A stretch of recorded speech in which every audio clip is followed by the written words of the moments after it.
Browns getting ready to face the Bengals here on a Thursday, starting their week a day later for that Monday night Halloween matchup. And of course, we are watching injuries to start the week. And we'll just start with David Njoku.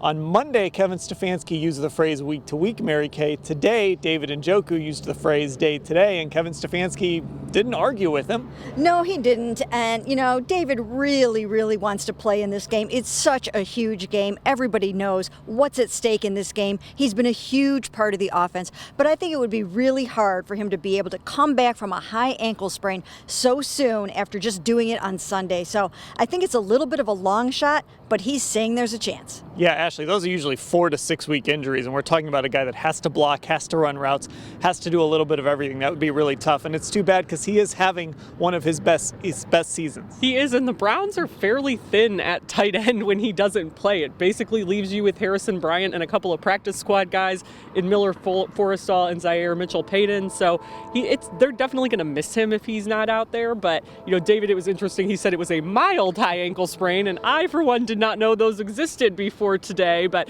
it's not surprising. David, obviously, I'm sure, is well aware of all of that and knows how important he is if they want to pull out a win in this game. Now, another key player we're keeping an eye on is Denzel Ward, still in the concussion protocol on Thursday to start the week. And Mary Kay, when you talk about the Cincinnati Bengals, you want to have every single cornerback you can possibly have available. Yeah, especially the one that got a 99-yard pick six in last year's 41-16 victory in Cincinnati. You want your lockdown corner out there. You want him to at least be part-time on Jamar Chase. You know, this is obviously probably the best receiving trio in the NFL. You don't want to be without Denzel, but it's getting late in the week, and at this point, it doesn't look great right now. And Ashley, we're also keeping an eye on Jeremiah Owusu-Koramoah, who did not practice today with a knee injury, and his athleticism and ability to cover also could come in handy. Yeah, and especially because he's coming off his best game of the year, I think, against Baltimore this past week. He really showed off that athleticism. I think he always looks his best going against Lamar Jackson. And of course, he forced that crucial fumble at the end of the game. So it'd be nice to see him be able to get out there, not just for the Browns defense and defending some really high caliber receivers, but for him to get a chance to build off of a really good game last week. On the other side, a couple Bengals dealing with injuries. Jamar Chase, who we mentioned, has a hip injury. Now, I was reading one of our Bengals reporters at cleveland.com/Bengals said that Chase hurt the hip at the end of the first half. 3 plays left in the first half on Sunday, played every offensive snap in the second half, but he did not practice on Thursday. Probably still going to play, but you never know, Mary Kay. And also Trey Hendrickson suffered a stinger in that game.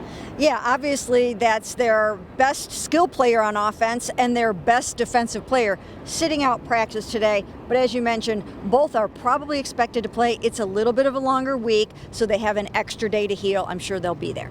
And of course, once again, Ashley, just 2 injuries we're going to monitor as the week goes along. Yeah, it's one of those days, reminder, they do play on Monday night, so there's an extra day here. We're all kind of a week behind in terms of schedules and injury reports, so definitely all things to keep an eye on over the next few days and see how guys maybe pan out and whether or not they have an injury designation on that Saturday injury report.